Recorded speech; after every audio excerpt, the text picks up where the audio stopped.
to Philemon. Paul, a prisoner for the sake of Christ Jesus, and Timothy, our brother, to Philemon, our beloved fellow worker, and to Apphia, our sister, and to Archippus, our fellow soldier, and to the congregation that is in your house. May you have undeserved kindness and peace from God our Father and the Lord Jesus Christ. I always thank my God when I mention you in my prayers, as I keep hearing of your faith and the love that you have for the Lord Jesus and for all the holy ones. I pray that your sharing in the faith may move you to acknowledge every good thing that we have through Christ. For I received much joy and comfort on hearing of your love, because the hearts of the holy ones have been refreshed through you, brother. For this very reason, though I have great freeness of speech in connection with Christ to order you to do what is proper, I would rather appeal to you on the basis of love, seeing that I am Paul, an older man, yes, now also a prisoner for the sake of Christ Jesus. I am appealing to you for my child, whose father I became while in prison, Onesimus.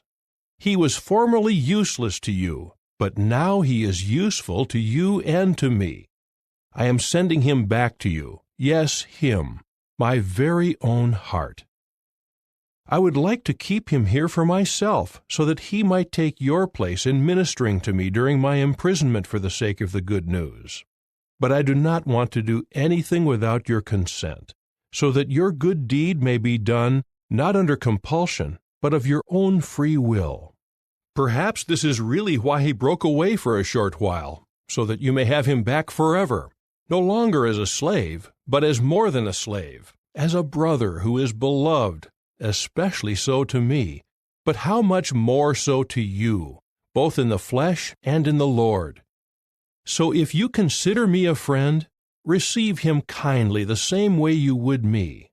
Moreover, if he did you any wrong or owes you anything, charge it to my account. I, Paul, am writing with my own hand. I will pay it back. Not to mention that you owe me even your own self.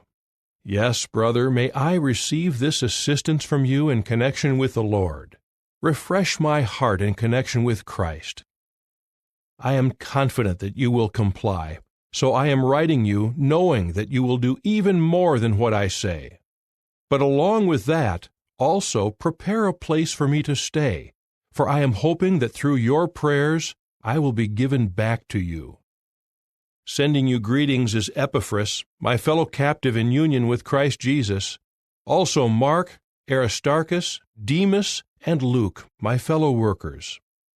The undeserved kindness of the Lord Jesus Christ be with the spirit you show.